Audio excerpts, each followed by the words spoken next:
artists and movers, and welcome back to my channel where we are taking our love for dance to the next level.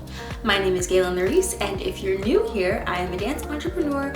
I live in Los Angeles, and today's video is another one of my entrepreneur tips. Today we're going to be talking all about taxes, and more specifically, taxes in regards to small businesses and creative entrepreneurs. I have learned so much just in the past year with having my dance brand and this YouTube channel and teaching dance classes as far as being a creative entrepreneur and running a small business. And a lot of that affects your taxes. So in today's video, I'm going to share just little bits of information that you should know if you also are a creative entrepreneur with a small business. I am in no way a tax expert, but the information I will be sharing with you is from my tax expert who helped me this past tax season, with the hopes that it'll help you prepare for next year and feel way more in control of your finances when it comes to your small business. So if you're ready to hear these small business tips for creative entrepreneurs, then let's jump into this video.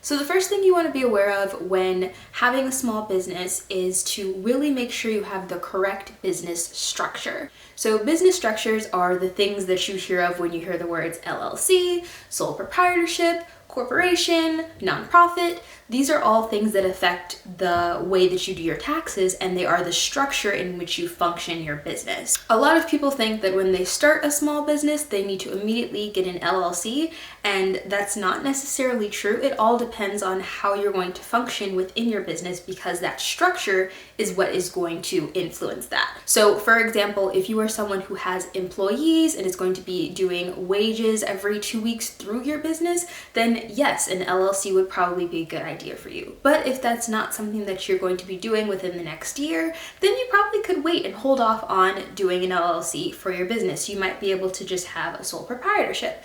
So it totally depends on what the needs are of your business and what you're going to be doing. I could spend this entire video going through the pros and cons of each business structure and why you might need one versus another one, but instead of doing that, I'm just going to link that in the description box below for you guys on this resource called LegalZoom. So LegalZoom is the website that I use to actually register my DBA for motion prep, but you can also use it to do different things like just establish your LLC or your corporation. I think they also do trademarks on there, so a really, really great website for just establishing the foundation for your business. Once you have your business structure decided, not only will it have to do with how you deliver wages, like I said before, but it also will really play a huge part in how you actually make purchases for your business.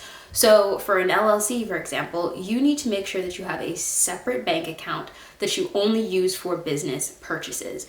Whereas if you have a sole proprietorship, that's not necessarily something that you have to have. So again, make sure that you're picking the right business structure, because it will inform how you handle everyday tasks and things that you have to do within your business.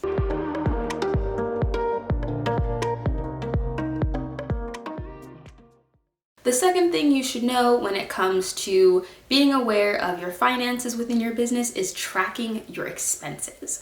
So this is a huge thing for creative entrepreneurs. We have to put out a lot of costs typically for us to create the final product. So for example, for a dancer, I have to rent the studio space. Sometimes I have to pay a makeup artist. I have to pay someone to film. All of those are expenses that go into creating the final product, which is the choreography or the video. And those are expenses for your business. So you have to make sure that you are keeping track of those expenses habitually. One way you could do this is using QuickBooks. A lot of people use QuickBooks. However, it is a program that you have to pay for. If you don't really have the funds to shell out for using QuickBooks yet, I have a resource for you. In the description box, I have linked what I call my creative business bookkeeping tool. And you can actually use that to track your expenses. It comes with a glossary for the different expenses that you may incur and how you could categorize them. And it also has a printed version and an Excel spreadsheet version for you to keep track of your expenses for your business throughout the year. So you guys could download that straight from the description box. It is what I use currently to track my expenses, and it has just completely changed how I get my finances together for the end of the tax season. So the Excel spreadsheet will actually automatically tabulate the totals for the month by category, and at the end of the year, you'll have everything together for you to hand to your tax expert. So that will be linked in the description box below. If you are a dancer or a creative entrepreneur, here are some of those expenses that you should really keep track of. For dancers, we have to keep track of our physical appearance. So if you're someone who has to get your hair dyed continuously to keep it and maintain it as a color that you get booked for a lot, or if you have to get your nails done, changing wigs and things like that, that's something that I really incur some expenses for because I have to purchase a wig and maintain the look of my personal brand. Or if you have to purchase a gym membership, those Instagram bodies do not create themselves. They require hard work for you to be able to create those posts or promote whatever brands that you're working with. So that's also a business expense. Another expense could be supplies, paper, pens. Those things are things that go into your business, and that's also an expense that you could write off at the end of the year. Actual art supplies, if you have to purchase canvases or paints or film, if you're a film photographer, those are also things that are supplies for your business that go into you creating whatever it is that you make. So that's also something that you can write off. Another expense that you could incur if you are a dance entrepreneur or a creative entrepreneur could be the equipment and machine rental expense. So for example, if you are shooting a video and you have to rent a specific lens, or you have to rent studio space, that is going to be under equipment and machinery rentals. And those are expenses that come out of your pocket in order for you to create whatever it is that you're creating. Another expense that you could incur could be for advertising. So if you are someone who uses Instagram ads and creates sponsored posts to promote some of the posts that you do for your business on Instagram, that is an advertising cost. As well as if you have flyers printed that are used to advertise an event that you're having or something like that, that's also a business expense. So something else that you could write off. What's most important when you're writing all of these things off is that you make sure you keep receipts. So for me, like I said, I use the Excel spreadsheet that I have linked in my description box, but I also actually keep the paper receipts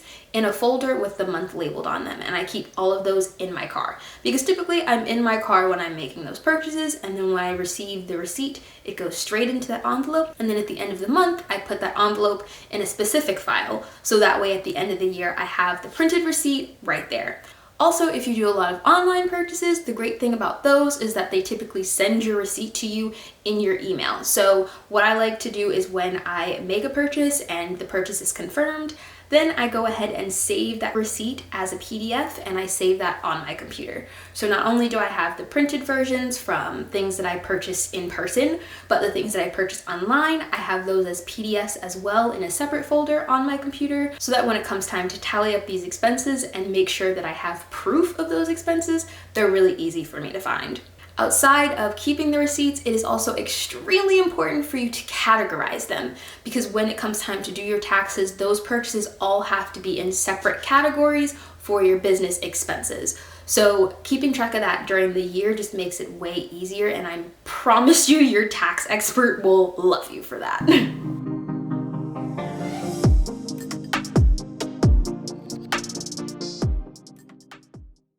My next small business tax tip for creative entrepreneurs is to test file near the end of the year. The tax year is from January to December. However, if you want for your fiscal year to be a different span of 12 months, you have to actually apply for that. But in most cases, it's just from January to December, and around October is when it's a great time to test file. When you test file, you're going to put in all of the information that you have so far, and also include if you think there's going to be a similar trend through the end of the year, or if there's maybe a larger amount of profit that you're expecting to make. But the goal is to try and get as close as you can as possible to how your taxes will actually be when you go to file them the next April. So for me, this is something that I didn't know before, and I'm definitely going to be adopting it now.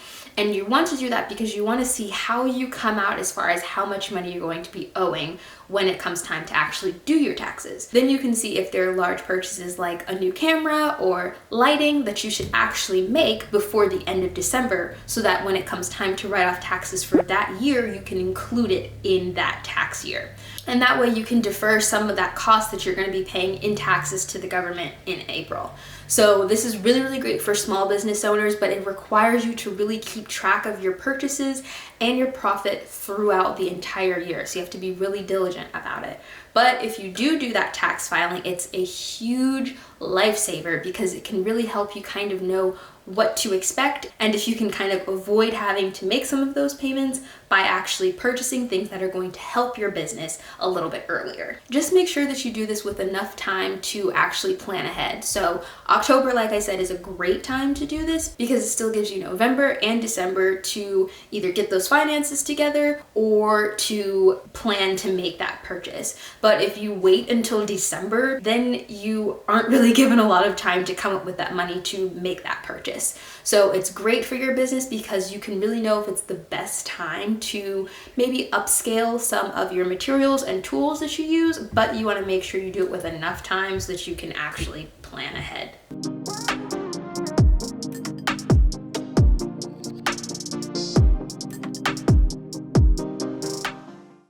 My next tip for small businesses and creative entrepreneurs is to make sure that when you have to pay someone for a service within your business, that you're conducting it properly.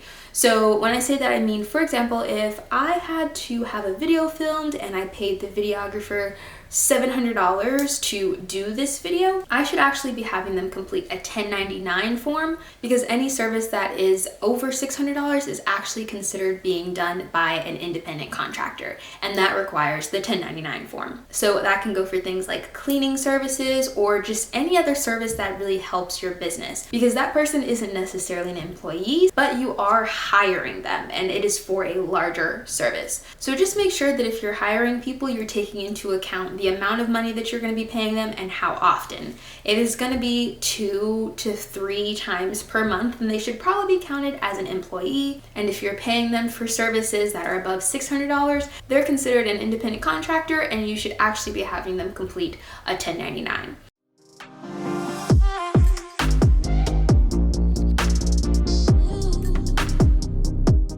And my last tip is for you to track your mileage. As dancers and creative entrepreneurs, a lot of our jobs require us to be very mobile. We're not the kind of people who sit in a desk and don't really incur a lot of costs in our business that way. We're driving to rehearsals and we're driving to locations to scout them out. And all of that is an expense that your business has. So there's a couple of ways that you can track your mileage. One could be the old-fashioned way, just write it down in a journal in your car. So you could either use the trip tracking feature that's on your odometer, or you could just write down your odometer readings at the beginning and ends of your trips. But obviously this is such a pain to do. So there are a couple of apps that you guys can use to track that mileage. One of those apps is, again, QuickBooks. So QuickBooks does actually have a feature where it can track your mileage as you are on the job, and I believe it does have an automatic setting. So when your car is seen to be moving at a certain speed, it automatically qualifies that as part of your mileage for your business expense. There are a couple of apps that do pretty much the same thing, like Stride and TripLog, with the idea of just automatically tracking your mileage when you drive, so that way you don't have to go through the hassle of writing it down yourself.